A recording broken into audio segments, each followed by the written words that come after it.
जैसा कि हमने लास्ट एपिसोड में देखा था, सभी लोगों को इन मॉन्स्टर्स से फाइट करने में प्रॉब्लम्स आ रही थी और सब लोग सोच रहे हैं कि कैसे हमें थर्ड लेवल पे पहुंच के इस गेम को एग्जिट करना है बस। और ये घमंडी लड़की मिस ली भी यही सोच रही थी, इसलिए इसने चारों तरफ ये अनाउंसमेंट करवा दी थी कि अगर शैडो हमारा एमसी इस लड़की को लेवल 3 तक लेकर जाता है तो वो रियलिटी में उसे 10 मिलियन वन देगी। दूसरी तरफ एमसी का बैकपैक मॉन्स्टर्स की लूट से चकाचक भर चुका था, इसलिए वो विलेज में आया था ताकि वो चीजों को बेच सके। पर वहीं ये घमंडी लड़की भी अपने पूरे एटीट्यूड के साथ एमसी को सेम ऑफर देती है, पर एमसी उसे तुरंत ही रिजेक्ट कर देता है, जिसपे ये लड़की एमसी को कचरा बोलकर उसके लिए बुरा भला कहने लगती है। शैडो भी अपनी किलिंग इंटेंट रिलीज करते हुए इस लड़की को जान से मारने की धमकी देता है, जिसपे ये लड़की दुम दबा के यहाँ से भाग जाती है। आज का हमारा ये एपिसोड भी यहीं से शुरू होता है। यहाँ ये लड़की अपनी पूरी पलटन के साथ फुल स्पीड में भाग भाग के एक गली के अंदर आ चुकी थी। ये लोग बहुत जोर जोर से हाँफ रहे थे और ये लड़की पूरे गुस्से में कहती है कि वो शैडो ना सिर्फ उसने मेरे ऑफर को रिफ्यूज किया, बल्कि उसकी इतनी हिम्मत हुई कि उसने मुझे धमकाया एक बार मैं वापस रियलिटी में लौट जाऊं तो मैं ये सुनिश्चित करूंगी कि मैं उसे जान से मार दूं।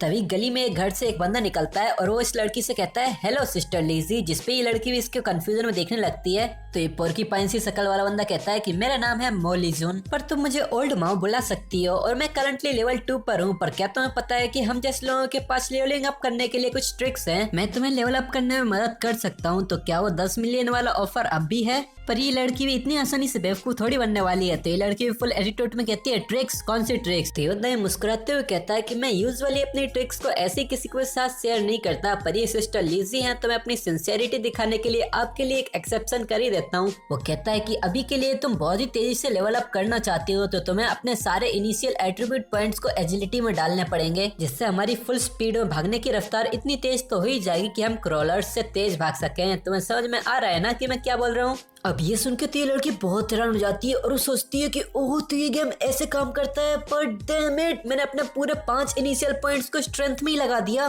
फिर लीजी ओल्ड माओ से कहती है कि ठीक है तुम्हें सच में 1-2 चीजें तो बताई है, तो फिर चलो अब हमें लेवलिंग अप के लिए लेके चलो। और वो मन में सोच रही थी कि चलो भूल जाओ, एटलीस्ट मुझे ऐसा पर्सन तो मिल गया जिससे ये तो पता है कि पावरफुल लोग कैसे लेवल अप कर रहे हैं। और वो ओल्ड माओ से कहती है कि पर तुम शैडो की तरह पावरफुल नहीं हो, तो इसीलिए मैं तुम्हें 5 मिलियन दे सकती हूँ। क्या तुम ये एक्सेप्ट करोगे? मुझे लेवल 3 तक लेके चलो और जैसे ही हम रियलिटी में पहुंचेंगे मैं तुम्हें 5 मिलियन कैश में ही दे दूंगी। तो ओल्ड माओ कहता है नो प्रॉब्लम। वो शैडो गाय जरूर स्ट्रांग हो सकता है, पर लगता है कि उसके दिमाग के साथ कुछ लोचा है। उसने 10 मिलियन का ऑफर ऐसे ही रिफ्यूज कर दिया। कितना बड़ा इडियट है वो। फिर हमारा सीन चेंज होके शैडो पे आ जाता है, जो तू डाल डाल में पात पात करते हुए उस पूरे फॉरेस्ट में घूम रहा था, और वो अब आ जाता है उसी डैम्ड मॉन्स्टर के सामने, जिसे देख के वो सोचता है जैसा कि मैंने सोचा था, ये बॉस मॉन्स्टर पहले ही सिल्वर टियर में पहुंच चुका है और इसके आसपास इतनी ज्यादा ग्रे मिस्ट फैल रखी है, क्या ये अब भी इवॉल्व कर रहा है? फिर वो अपना पॉइजनस डार्ट निकालता है और वो सोचता है कि इस इवोल्यूशन में सिल्वर से गोल्ड टियर में पहुंचने के लिए उसे 7 से 8 घंटे लगेंगे। पर ना भाई, मैं बहुत आलसी हूँ इतना इंतजार करने के लिए। वो अपना डार्ट निकालता है, सीधा अपने स्टेल्थ को ब्रेक करके सीधा उस डार्ट को फेंक देता है, जिससे उस मॉन्स्टर पे लगता है, जो कि सीधा 659 का डैमेज करता है। इस मॉन्स्टर को समझ में ही नहीं आता, वो जोर से चीखने चिल्लाने लग जाता है। उसकी हेल्थ वापस से और माइनस होने लग जाती है। वेनम के इफेक्ट की वजह से पूरी 219 करके माइनस हो ही रही थी। पर दूसरी तरफ अपना एमसी तो शैडो स्नीक का इस्तेमाल करके शैडोज में घुस जाता है और ये मॉन्स्टर गुस्से में गुर्राते हुए अपने अटैक को चार्ज करने लगता है, जिसे देख के अपना एमसी सोचता है एक सिल्वर टियर बॉस की हेल्थ ब्रॉन्ज टियर बॉस के मुकाबले 2 से 3 गुना ज्यादा होती है। ये बॉस मॉन्स्टर अपनी स्क्रीच चिल्लाते हुए अपने अटैक को चार्ज करने लगता है और एकदम से वो अपने हाथों को नीचे करता है और उसी लाइट बॉल की तरफ घूरते हुए जोर से दहाड़ लगाता है, जिससे उस लाइट बॉल के अंदर से बहुत सारे पर्पल अटैक्स निकालने लगते हैं, जिसे देख के अपना एमसी सोचने लगता है कि अगर मैं कैलकुलेट करूं तो इस बॉस की हेल्थ मेरे 2 से 3 वेनम डार्ट्स के बराबर होगी। और यहाँ वो आराम से इनविजिबल होके इस बॉस के सारे हमलों को डॉज किए जा रहा था और वो सोचता है कि मुझे कैसे भी करके स्टेल्थ के कूलडाउन के खत्म होने का इंतजार करना है। देन इस बॉस के पागलपन भरे सारे हमलों के बीच में एक डार्ट फेंक दूंगा और उसके तुरंत बाद ही मैं स्टेल्थ को एक्टिवेट करके वापस से इसकी अटैक रेंज से बाहर चला जाऊंगा। इस तरफ ये मॉन्स्टर अपनी स्किल का इस्तेमाल करके उसके बाद उसकी कूलडाउन में चला गया था। उसकी पूरी बॉडी कांप रही थी। यहाँ अपने एमसी को ये सही मौका दिखता है, इसलिए वो अपने डार्ट लेके इसकी तरफ भागने लगता है और अपनी स्टेल्थ ब्रेक करके सीधा उसके सर पे हमला करता है। और जैसे होली में पानी से भरे गुब्बारे को फूटने से पानी बाहर निकलता है, वैसे ही इसके सर से खून बाहर निकल रहा था और डार्ट में लगे वेनम की वजह से इसको कंटिन्यूअस 5 सेकंड से डैमेज पड़ी जा रहा था, जिससे ये बहुत जोर की दहाड़ लगाता है और दुम दबा के यहाँ से भागने लगता है। जी हाँ, तुमने सही सुना, एक सिल्वर टियर का बॉस एमसी से डर के भाग रहा है और एमसी ये देख के सोचता है कि बॉस की हेल्थ लगभग खत्म ही हो गई है, इसलिए उसने भागना शुरू कर दिया। और इससे भागते हुए देख के अपना एमसी सोचता है कि वैसे ये यहाँ पर रुक के अपनी स्किल्स का इस्तेमाल कर रहा होता तो मुझे थोड़ा और स्ट्रगल करना पड़ता, पर ये भाग रहा है तो ये तो मेरे लिए अच्छा है। वो फुल स्पीड में जाता है, स्टेल्थ ब्रेक करके सीधे इस मॉन्स्टर के सर पे एक जम के हमला करता है और वो सोचता है कि बिना स्ट्रगल कैसे सरेंडर कर देना, ये कितना इजी था। और इस हमले में मॉन्स्टर तुरंत ही मारा जाता है। एमसी के पास एक नोटिफिकेशन आती है कि कांग्रेचुलेशन, तुमने एक कर्स मास्टर सिल्वर टियर के मॉन्स्टर को मारा है, इससे तुम्हें 1800 EXP मिली है और कांग्रेचुलेशन तुम लेवल 5 पे पहुंच चुके हो। एक और बार कांग्रेचुलेशन, तुम्हें 4 इवोल्यूशन पॉइंट्स मिले हैं और साथ ही साथ 124 दिनों की ट्रेडेबल लाइफ पे मिली है। इन रिवॉर्ड्स को देख के अपने एमसी बहुत खुश होता है, वो बहुत जोर जोर से हंसते हुए चिल्लाता है, मुझे तो भरोसा ही नहीं हो रहा, मैं 2 बार लेवल अप कर गया और मुझे 4 इवोल्यूशन पॉइंट भी मिले।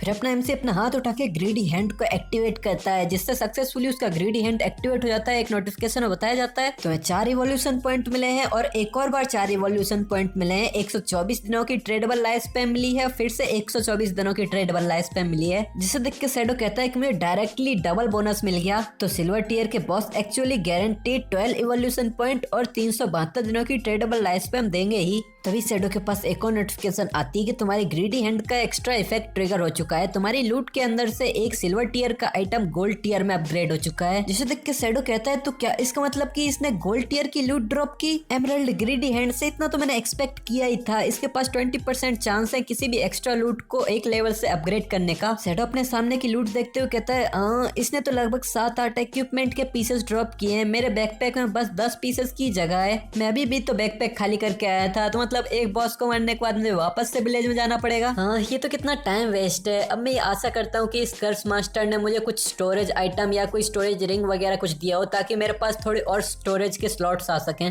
फिर वो अपनी गोल्ड टियर आइटम की तरफ हाथ बढ़ाता है और वो उसे देख के बहुत हैरान हो जाता है और वो कहता है ये तो। फिर हमारा सीन चेंज होकर विलेज में आता है। यहाँ पर एक टेलीपोर्टेशन फॉर्मेशन से एक लड़की विलेज में आते हुए कहती है कि फाइनली हम जिंदा वापस आ गए, और ये वांगमिंग की टीम से है। यहाँ पर एक लड़का कहता है वांगमिंग की मदद से हम लेवल 3 तक पहुंच के वापस से टाउन में सेफली वापस आ गए। तो ये लड़की कहती है एब्सोल्युटली वांगमिंग तो बहुत ज्यादा स्ट्रॉन्ग है। तो वांगमिंग कहता है हाँ, ये तो हम सब लोगों की मेहनत का नतीजा है। पर ये लड़की थोड़ा शर्माते हुए नखरे दिखाते हुए कहती है ये तो बहुत ज्यादा शर्म की बात है कि मुझे उस बिग शॉट को अपना फ्रेंड लिस्ट में जोड़ने का मौका नहीं मिला। जरूर उस टाइम पे मैं पूरी तरह से मिट्टी में कवर थी, इसीलिए उस बिग शॉट ने मेरी तरफ ध्यान भी नहीं दिया। यहाँ पर उसका दूसरे साथी कहता है मे बी अगर तुम्हारा ये ताजा ताजा ड्रॉप किया हुआ गियर तुम पहले पहने रखती तो वो जरूर हाँ कर देता। और ये जिस बिग शॉट की बात कर रहे हैं वो अपना शैडो ही है। तभी एक अनाउंसमेंट होती है, leader board update, shadow level 5 पे पहुंच गया है, जिसपे सभी लोग चिल्लाने लगते हैं हाँ क्या सीधा 3 से 5 लेवल पे छलांग लगा दी, क्या इसने कोई इंसेनली पावरफुल बॉस को मारा है? चारों तरफ भिंडी बजा लगने लग जाता है, सभी लोग चिल्लाने लग जाते हैं बस 10 मिनट पहले तो मैंने बिग शॉट को यहाँ पर इक्विपमेंट्स बेचते हुए देखा था, क्या 10 मिनट में इसने इतनी जल्दी 2 लेवल पार कर लिया, इतना तेज है ये। दूसरा कहता है कि मेरी सिस्टर 18 साल की हो गई है, मैं ये सोचता हूँ कि अगर वो मेरी सिस्टर को पसंद कर ले तो थोड़े से बेनिफिट्स मिल सकते हैं और थोड़ा बहुत लेवल अप भी। तो उसके बगल वाला कहता है कम ऑन, उसने 10 मिलियन नहीं लिए, वो तेरी बहन की तरफ देखेगा भी।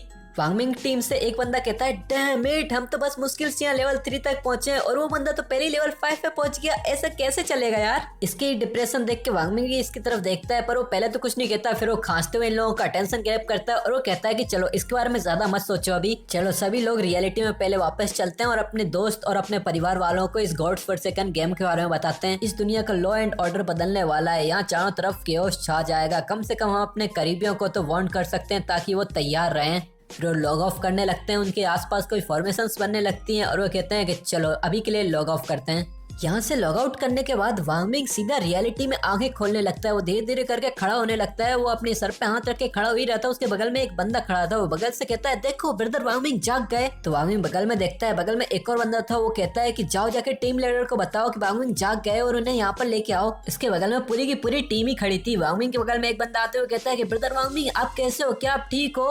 दूसरा कहता है हम आपके लिए बहुत चिंता कर रहे थे, क्या तुम्हें पता है कि आप अभी कैसे दिख रहे थे, आप बिल्कुल आधे ट्रांसपेरेंट जैसे दिख रहे थे। ब्रदर वांगमिंग ऐसे हमें डराया मत करो, कल मैंने आपसे आराम करने का बोला था ना, वैसे मैं यहाँ आपके द्वारा बताए गए सस्पेक्ट पर नजर रखने के लिए आया हूँ। इस सबको ऐसे हड़बड़ाता हुआ देख के अपना वांगमिंग भी परेशान होने लगता है, उसके चेहरे से भी पसीने टपकने लग जाते हैं और जोर से चिल्लाता है सभी लोगों को यहाँ गैदर करो, कुछ बड़ा हो रहा है। और इसके ये चिल्लाते के साथ ही ये एपिसोड यहीं पर ही खत्म हो जाता है। तो अब तुम लोग बताओ कि तुम लोगों को ये वीडियो कैसा लगा है। वीडियो पसंद आई तो वीडियो को लाइक कर देना, चैनल पर हो तो सब्सक्राइब कर देना।